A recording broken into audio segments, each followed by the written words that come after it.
Kalau dikatakan Rismon bla bla bla pengecut, silahkan bantah itu dalam tulisan juga. Saya hormati teman-teman Pak Roy dan Bu Tipa sebagai sahabat. Oke, HP, turun dikit bang. Yuk.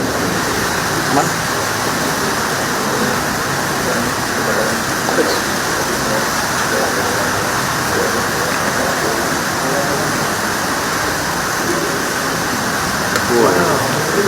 Ya.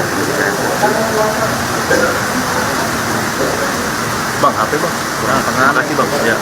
Teman-teman, jumpa lagi dengan catatan Andi Aswan. Kali ini kita akan membahas sesuatu yang kontroversial, fenomenal, yaitu Rismon Hasiolan Sianipar yang meminta RJ kepada Pak Jokowi. Teman-teman, sebelum catatan saya yang hari ini, kalau kita simak video kemarin, saya bertemu dengan Pak Jokowi Jumat yang lalu, seminggu yang lalu di Solo, dan ketika itu juga hari Kamisnya saya ditelepon oleh ajudan beliau, Pak Sarip, untuk bisa berdiskusi meminta pandangan terhadap apa yang diinginkan oleh salah satu tersangka, yaitu Rismon Hasiolan Sianipar ini ingin meminta restoratif justice, teman-teman. Wow. Pak Jokowi juga pasti kaget mendengar hal ini, dan saya juga kaget tentunya mendengar hal ini, karena kita ketahui Rismon ini kan ibaratnya seekor singa ingin mencabik-cabik mangsanya, gitu kan, dengan kekuatan penuhnya, dengan argumen yang sangat keras ya. Dan kita pun menghadapinya pun juga tidak dengan keras ya, sebetulnya. Kalau dia keras ya kita bisa juga keras. Kalau dia lembut kita bisa juga lembut untuk itu. Yang jelas kita mempersiapkan apapun yang dia tuduhkan, kita persiapkan bukti-buktinya untuk memperkuat bukti itu ya dengan data. Kalau dia pakai data, kita pakai data. Dia pakai teknologi, kita pakai teknologi. Jadi kemungkinan Rismon ini merasa apa yang dia lakukan selama ini melawan hati nurani dia. Kalau dia katakan seorang ilmuwan, ya. Dari awal ketika kami berdebat pun hampir setahun sudah, kita selalu fokus kepada metodologi dia dan sumber primer dia. Yang jelas-jelas ini melawan arus dari kaidah ilmiah itu sendiri, kaidah seorang ilmuwan itu sendiri. Dan kita meyakini, dan ini akan ujungnya membentuk suatu opini publik yang memang ingin memecah belah. Sengaja menggunakan kata kaidah ilmiah itu, teman-teman. Kalau kita flashback lagi mengkaji, pernah dikatakan oleh Pak Jokowi ada orang besar di balik semua ini. Memang aspeknya semakin hari semakin terlihat. Bukan secara aspek hukum lagi, tapi sudah merupakan aspek politik yang masuk dan dibungkus dengan proses-proses menurut mereka ini ada proses hukum. Jadi ingin mengacau balokan akal sehat ya masyarakat Indonesia ini. Nah, jadi apa yang harus kita lakukan? Yang harus kita lakukan ya membuat suatu counter narasi kepada mereka itu, walaupun konsekuensinya itu mereka menggunakan suatu cara menjebak, misalnya hingga melahirkan sebuah laporan kepolisian kepada teman-teman kita yang berjuang membela kebenaran melawan kezaliman oleh mereka. Kita tidak takut untuk itu karena kebenaran pasti akan menemukan jalannya. Teman-teman, kita melihat perpecahan itu sebetulnya terjadi ya awal-awal bulan itu. Di bulan Januari itu kita sudah melihat tensi-tensinya itu sudah untuk Rismon sendiri kelihatan ada gelagat untuk meminta restoratif justice. Ya, kebetulan saya juga bersahabat dengan penasihat hukum Rismon, Jamada Girsang untuk itu. Ya, ada curhat juga sebetulnya Bang Jamada ini, karena kalau mereka ini berbeda, teman-teman. Kalau mungkin Rismon terlepas dari ijazah S2, S3 Yamaguchi yang diduga palsu itu, dia melakukan kegiatan-kegiatan yang sifatnya penelitian itu.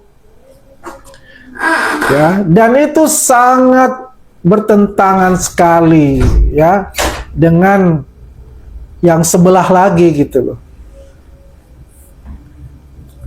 Karena menurut saya Rismon merasa bahwasanya ini yang dia lakukan itu tidak ada hubungannya dengan politik misalnya. Tapi dia seperti dimanfaatkan misalnya. Ya itu dugaan saja ya. Tapi ya bisalah dikaji lagi oleh teman-teman semua. Dari awal proses pertama hingga akhir ini. Sehingga terjadi perpecahan antara mereka itu. Ada yang mengatakan bahwasanya ini akibat Rismon berubah 360 derajat ini karena ada satu tekanan baik internal maupun eksternal, katakanlah demikian. Ditambah lagi laporan kita terhadap ijazah S2 dan S3 di Yamaguchi itu diduga palsu. Ya. Kita ini sudah meneliti 7 bulan yang lalu dengan apa yang dikatakan alumni dari Jepang S2, S3 Yamaguchi yang Rismon sangat bangga-banggakan dan merupakan katakanlah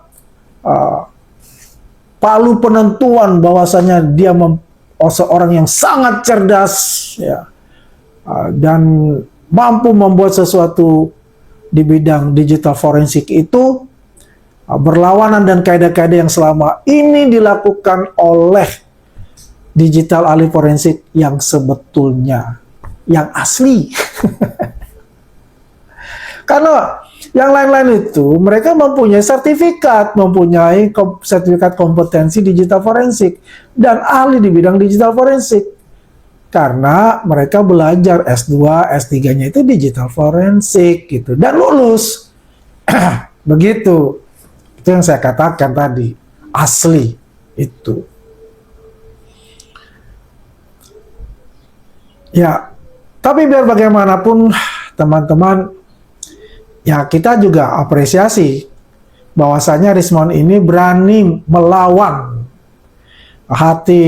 mungkin persepsi publik selama ini yang mengkultuskan dia adalah seorang ilmuwan yang hebat, seorang pemberani ya, yang tanpa tendeng aling-aling ya, dengan kata-kata kasarnya ya menghina, memfitnah institusi negara, kepolisian, kejaksaan dan beberapa institusi negara lainnya, kementerian, dan juga dengan Pak Jokowi sebagai presiden ke-7 dan Mas Gibran yang saat ini menjabat wakil presiden. Ya, untuk pihak-pihak yang memang mempunyai afiliasi dengan kekerasan misalnya, yang punya DFK, disinformasi, fitnah dan kebencian dalam suatu kelompok yang kita katakan namanya Bani Salawi, kaum yang selalu menyalahkan Jokowi, semua salah Jokowi, itu pasti akan sebagai ikon dia, ikon perjuangan itu bersama teroris ini. Nah, kalau Rismon sudah keluar dari teroris ini, apa singkatannya? Saya dengar kemarin dikatakan namanya Troya, ya. Tifa, Roy, dan Advokat. Kedengaran saya ini kayak Kroya. Kroya itu adalah suatu daerah, itu di Cilacap. Ya. Itu Kroya. Dia pakai nama Troya. Ya kalau kita karena risknya udah hilang, ya tinggal roti. Roy Tiva Sobeken, roti sobek. Atau RT. RT apa? Ya rumah tahanan kalau singkatannya kalau bilang kan. Tapi yang jelas kita ikuti saja. Troya.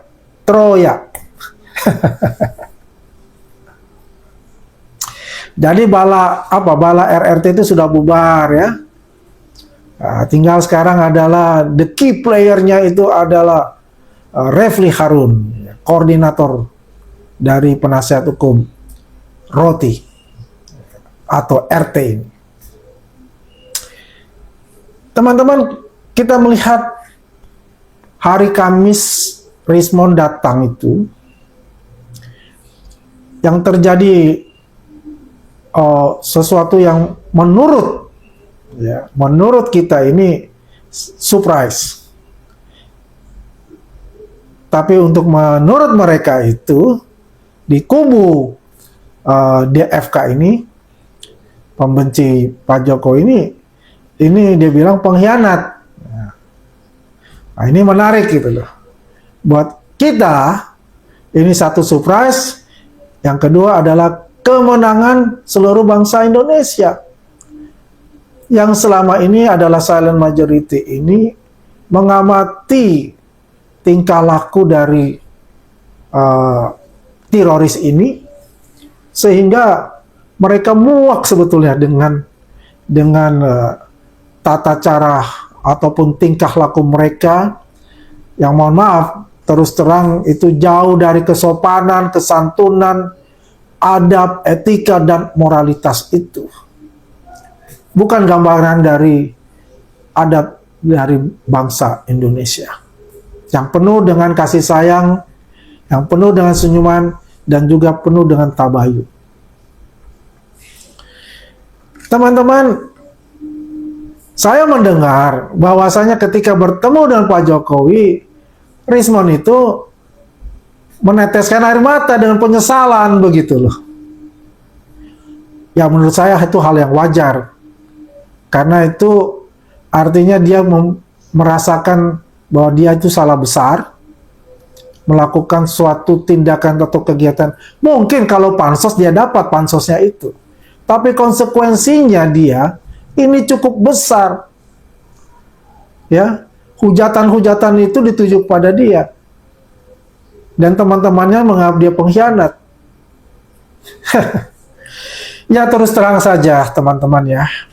Kalau menanyakan bagaimana sikap relawannya Pak Jokowi, ya 1 tahun bertarung ini dengan mereka, dengan teroris ini, tiba-tiba ada seseorang meminta restoratif justice kepada Pak Jokowi dan mengaku salah terhadap semua yang dia lakukan dalam penelitiannya. Tetap pasti ada pro dan kontra untuk itu. Ya. Pasti kita lihat seperti apa posisi itu. Dan kita yakin bahwasannya, teman-teman semua, Pak Jokowi ini mempunyai visi yang tajam. Ya, beliau ini adalah politikus ulung. Ya. Dan beliau ini mampu juga bisa membaca arah-arah politik ya, ke depannya seperti apa gitu. Dan saya setuju dengan apa yang dikatakan oleh Pak Jokowi, dan saya dalam diskusi saya waktu Jumat kemarin itu saya katakan ke beliau, Pak, saya sangat setuju apa yang Bapak katakan kepada saya dalam diskusi ini untuk memberikan maaf kepada kepada Rismond itu. Dan saya berharap bahwasanya ada suatu penyesalan secara nyata kepada publik, ya, benar-benar bahwa itu ada dalam hati nurani dia, kesalahan-kesalahan yang dia buat itu kepada Bapak dan keluarga dan kepada semua masyarakat Indonesia yang sudah dibodoh-bodohi oleh Rismond ini. Itu satu poin. Yang kedua, ya kita juga tidak boleh artinya memberikan RJ sekonyong-konyong, kita belajar cash lah dengan Egy Sujana dan DHL itu. Artinya benar-benar itu merupakan suatu pemaafan yang tulus itu. Ya. Terus yang ketiga adalah kasusnya Rismond ini mengenai S2 dan S3 Yamaguchi itu terpisah dengan kasus Pak Jokowi mengenai kasus fitnah ini, kasus ijazah beliau. Ini terpisah case-nya ini. Gerakan Rakyat Nusantara ya, saya dan Bill, yaitu Bill Offset, karena Bill ada saksi pelapor dari YouTuber Nusantara, ini terpisah dengan kasusnya Pak Jokowi yang sekarang. Jadi ada 2 kasus lagi yang sedang berproses terhadap Rismond ini. Satu kasus TPPU saya yang difitnah oleh Rismond dan Michael Sinaga itu yang ada di Polres Jakarta Selatan sedang berproses juga, dan ini akan memanggil mereka lagi setelah Lebaran karena kemarin Jumat yang kemarin, bukan Jumat yang sekarang ini, mereka mangkir, tidak hadir di dalam panggilan klarifikasi itu. Ya. Nah, yang kedua ini berproses juga yang sudah di BAP, yaitu saksi pelapor Taufik Bilfaki, kemudian juga saksi-saksi ahli kita sudah diperiksa juga. Ya. Joshua Sinambela, Roni Teguh Sensei sudah diperiksa. Dan mereka bertiga ini hari ini terbang ke Jepang ya. Saya tidak bisa mendampingi terbang ke Jepang karena memang satu adalah ya terus terang karena ini sudah mau puasa, sudah mau Lebaran ya harus ya dengan keluarga begitu. Dan mereka sudah berangkat tadi. Kalau seandainya berangkatnya itu adalah setelah Lebaran, saya akan berangkat. Tapi ada sesuatu yang urgent yang memang mereka harus berangkat cepat untuk ke sana dan pulang kembali juga kemungkinan itu pas Lebaran gitulah. Ya. Jadi di sini kita akan melihat suatu babak baru nantinya. Bukan babak mengenai ijazah Pak Jokowi. Babak baru itu adalah babak mengenai ijazah S2, S3 yang di Yamaguchi khusus untuk Rismond. Kita kembali lagi mengenai pertemuan yang ada di Solo tersebut antara Rismond dengan Pak Jokowi. Dan akhirnya ya kita melihat ya Rismond ada mukanya udah agak cerah-cerah dikit lah. Kemarin kan menghilang ya, cukup menghilang, terus tiba-tiba juga dia muncul di bukunya Tifa itu yang diluncurkan itu, dia hadir juga mungkin karena solidaritas kan gitu ya. Setelah itu kan menghilang karena dipanggil beberapa stasiun TV untuk ikut berdebat, ya melawan saya dia tidak hadir gitu kan. Yang ini menarik. Yang terakhir kan saya berdebat itu di Metro TV walaupun lewat Zoom, disitulah saya melihat perubahan yang sangat drastis terhadap sikap dan gaya berbicara Rismond itu. Dan luar biasa lagi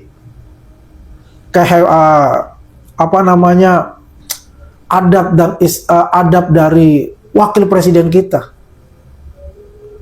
Bayangkan seorang tersangka yang memfitnah luar biasa bapaknya, keluarganya, dirinya,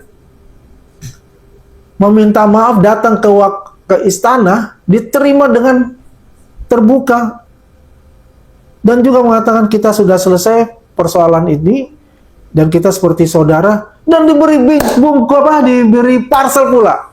Luar biasa ini. Teman-teman juga harus memaknai apa dari simbol-simbol yang diberikan kepada ditunjukkan oleh wapres kita.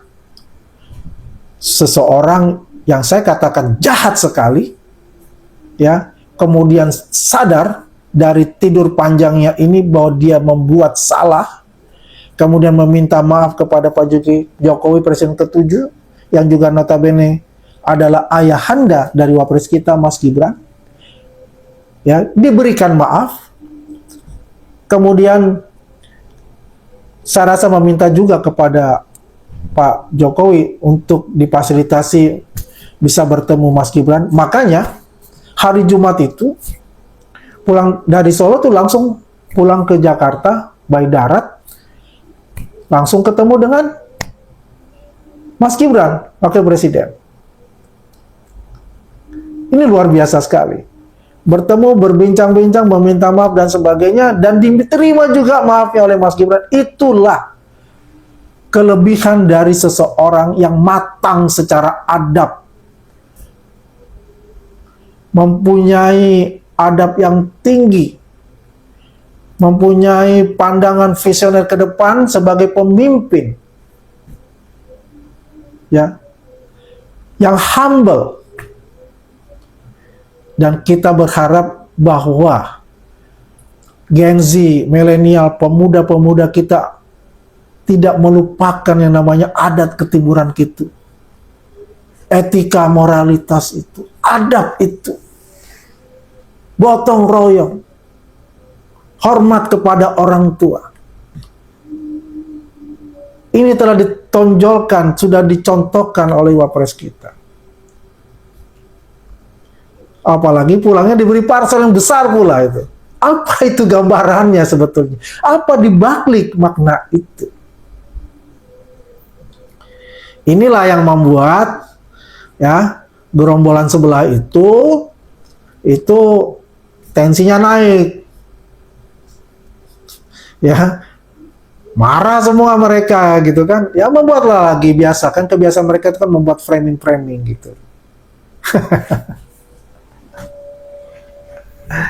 Ya, teman-teman, biar bagaimanapun kalau kita lihat konteksnya di sini, alhamdulillah kebenaran telah membuka jalannya untuk itu. Ya, mereka sekarang sudah bertransformasi menjadi yang namanya Troya itu. Kita tetap fokus dalam perjuangan kita itu sampai mereka ini P21 dan juga mereka ini diproses di pengadilan, dan berharap ya akhir Maret atau awal April itu sudah melalui proses persidangan terhadap ijazah Pak Jokowi ini. Ya, saya juga berharap bahwasanya ini tidak lama-lama. Ya. Kalau klaster 1 itu tetap bersikukuh, tidak mau mengikuti apa kata mantan ketua umumnya mereka dalam TPUA itu, ya monggo kerso untuk itu. Kita tarung di pengadilan. Demikian catatan Andi Aswan kali ini, teman-teman. Sehat-sehat selalu ya. Kurang lebih berapa seminggu lagi ya kita akan masuk merayakan hari raya Idul Fitri. Semoga kita tetap sehat-sehat selalu. Begitu saja dari teman-teman, dari saya catatan Andi Aswan. Mata Aimasyo, sampai bertemu di catatan Andi Aswan berikutnya. Mata Aimasyo, sayonara.